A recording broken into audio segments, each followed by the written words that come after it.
The sun had just dipped below the horizon, casting a warm, amber glow over the quiet streets of Oakwood. Daniel Lewis took a deep breath, the crisp evening air filling his lungs as he strolled through his new neighborhood. He wore a simple blue shirt and faded jeans, blending in easily with the casual flow of people around him. After only 2 days here, he felt like a stranger, but the promise of a fresh start whispered in every quiet corner of this town. From an outsider's view, Daniel looked like any ordinary man enjoying a leisurely evening walk. But appearances can be deceiving. Oakwood hadn't yet realized who Daniel was, or what he would mean for this town. Come Monday morning, he would step into his new role as Oakwood's chief of police, a position that he had earned in the neighboring city, where he was known for his integrity, his unyielding sense of fairness, and his deep respect for every citizen. But tonight, he was simply Daniel, a man exploring his new home. As he turned the corner, he spotted a parked patrol car idling along the curb. Inside, 2 officers sat their eyes, scanning the neighborhood with an unsettling watchfulness. Officer Carl Brown and Officer Ray Carter had reputations of their own, and they were hardly known for their kindness. Their behavior was a well-kept secret in Oakwood, one that people whispered about but rarely confronted. For certain residents, especially those who looked like Daniel, Oakwood's peace was a fragile, delicate thing, easily shattered by men like Brown and Carter. The officers spotted him and exchanged a look, smirking as if they'd discovered an unspoken joke. With a heavy sigh, Daniel could sense the confrontation brewing. "Evening, sir," Brown said as he stepped out of the patrol car, his smile sharp-edged, a shadow of mockery hiding in his tone. "Good evening, officers," Daniel replied, keeping his expression calm and respectful, hoping, even now, that he could pass by without incident. Brown's smirk widened, and Carter crossed his arms, stepping into Daniel's path. "You live around here?" Carter's tone was laced with skepticism, a question that felt like an accusation. "Yes," Daniel replied simply. "I just moved in. Beautiful town you have here." Brown gave him a quick once-over, his sneer unmistakable. "Aha, you sure you belong in this part of town?" Daniel kept his expression neutral, though he felt a familiar tension coil in his chest. "Yes, officer, I'm quite sure." But the officers weren't finished. Carter moved a step closer, his stance growing more menacing. "Why don't you show us some ID? Huh? Just to make sure everything's on the up and up." Daniel felt a bitter pang, the weight of countless past encounters like this pressing down on him. With a steady hand, he reached into his pocket, pulling out his wallet and offering his ID in silence. Brown snatched it up, barely glancing at it before tossing it back. But not before he spotted the small stack of cash inside Daniel's wallet. He quickly grabbed the bills, fanning them out with a mocking chuckle. "What's this?" Brown asked, his voice dripping with false innocence. "Money," Daniel replied evenly, meeting the officer's gaze without flinching. "Oh, really?" Carter joined in, sneering. "And where'd you get this much cash, Mr. New Neighbor?" Daniel's patience was wearing thin, but he chose his words carefully. "I suggest you give that back." "Oh, you suggest?" Brown scoffed, leaning in with a glint of cruelty in his eyes. "Listen, you might get away with this kind of attitude somewhere else, but here in Oakwood, we call the shots." Daniel's fists clenched at his sides, but he forced himself to remain calm. "I've tried being polite, officers, but I'd appreciate it if you returned my money and let me continue my evening." Before either officer could respond, the low hum of a car pulling up nearby broke the tension. They all turned to see another patrol car coming to a halt, its headlights cutting through the dusk. Chief Thomas Adamson stepped out, his face unreadable as he took in the scene before him. His eyes flickered from Brown to Carter to Daniel, and a deep frown settled over his face. "Officers Brown, Carter." Adamson's voice was low and steady, carrying an edge of authority that silenced the 2 officers instantly. "What exactly is going on here?" Brown's face drained of color as he stammered, glancing nervously between the chief and Daniel. We were just making sure everything was fine, sir," he muttered, his voice barely above a whisper. Adamson turned to Daniel, a warm smile breaking through his stern expression. "Mr. Daniel Lewis, I presume Oakwood's lucky to have you as our new chief of police." The air seemed to still as Brown and Carter realized the gravity of their mistake, their faces paling in shock. Daniel nodded, his tone calm but firm. "Thank you, Chief Adamson." Adamson's eyes sharpened as he looked back at the two officers. "Officers, care to explain why you're harassing our new chief of police? Or should I say, attempting to rob him?" The two officers fumbled, their bravado crumbling as they stumbled over half-formed excuses. We didn't know he was the new chief," Carter mumbled, his voice barely audible. Adamson's gaze didn't waver. "And would that have made a difference? Isn't it your duty to serve and protect every resident here, not bully them?" Daniel watched as the officers' postures deflated, guilt and shame weighing them down. Brown's hand trembled as he pulled the crumpled bills from his pocket, holding them out with a look of regret. I'm sorry, Chief," he stammered, his voice barely above a whisper. Daniel took the money, tucking it back into his wallet with a steady hand. "I hope this serves as a lesson," he said quietly, his tone firm yet laced with an unspoken offer of redemption. "This department is here to set an example, and that includes every single officer, starting with you two." Adamson's voice was low but resolute as he addressed the officers once more. "There will be consequences for this. Report to my office at 9 a.m. sharp tomorrow. We'll be having a conversation about what it means to wear this badge." With heads hanging low, the officers mumbled their apologies, shame radiating from them as they slunk back to their patrol car. Adamson watched them go, disappointment etched in his face. Then he turned back to Daniel, his expression softening. "Daniel, I'm truly sorry you had to experience that, especially on your second day here," Adamson said, his voice genuine. "I assure you, Oakwood's precinct has good officers. A few, it seems, have been slipping under the radar."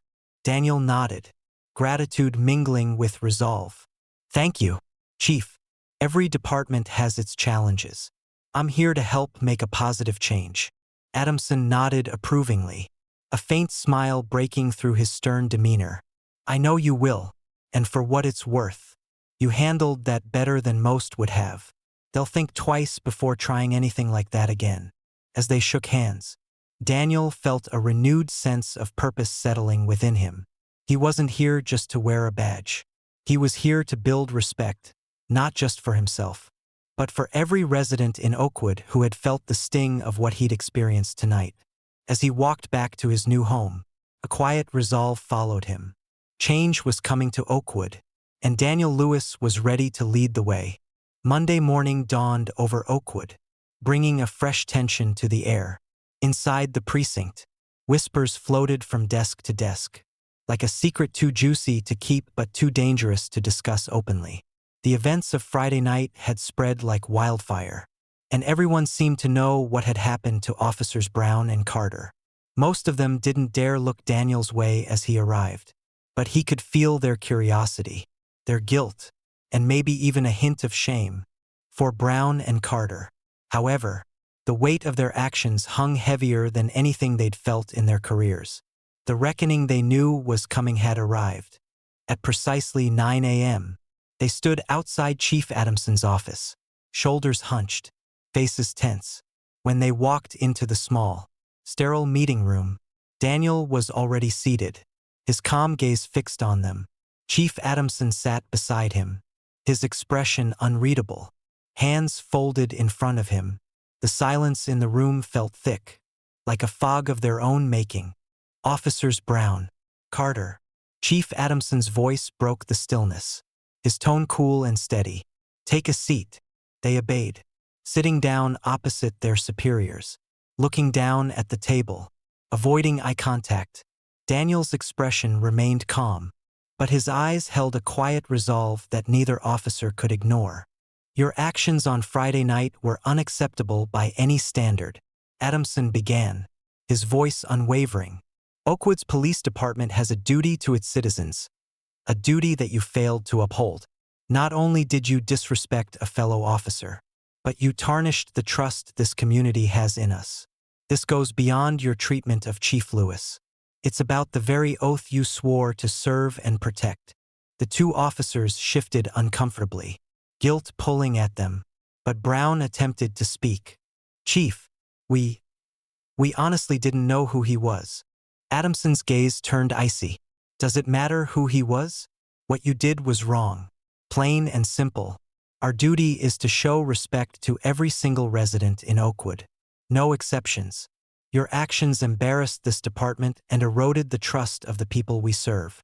The silence that followed was palpable, and both officers seemed to shrink further into their seats, their faces flushed with shame. Daniel finally leaned forward, breaking his own silence. His voice was calm, almost gentle, but the firmness in his tone made it clear that this was not a moment of forgiveness. It was a moment of accountability. I came here to work with all of you, he said, his voice steady, to build something better together. But trust is a two-way street. If we can't trust each other to do the right thing, how are we supposed to gain the trust of this community? Carter's head dropped even lower, his voice barely a whisper. We messed up. There's no excuse. Daniel nodded slowly. That's right. There is no excuse. And I expect you to take responsibility and make things right. Adamson let the silence settle over the room, the weight of Daniel's words sinking in. Then he cleared his throat, preparing to deliver the punishment they had both dreaded. Effective immediately. You are both suspended without pay for 1 month, Adamson said, his voice as unyielding as stone. During that time, you will attend sensitivity and conduct training. I hope that when you return, you'll remember what it means to wear this badge. And let me make one thing very clear, fail again, and there will be no second chance. Both officers nodded, visibly shaken, but there was something else in their expressions too. The unmistakable spark of realization. They understood now that this wasn't just about them or even about Daniel. It was about something larger, something they'd lost sight of in their pride and power. As they stood to leave, heads still hanging low, Daniel's voice cut through the room once more. One more thing, he said, stopping them in their tracks. They turned to face him, meeting his gaze with a mixture of shame and nervousness. I believe in second chances, Daniel said quietly, his tone almost kind. Use this time to reflect on what it means to wear that badge with honor. You owe it to yourselves, to the department, and to everyone in this community. Don't let this happen again. A flicker of gratitude passed over their faces, and Brown managed a soft, sincere, "Thank you, Chief. We'll do better." When they left the room, Chief Adamson turned to Daniel, his expression softening with an approving nod. You handled that well. They'll think twice before they repeat that mistake.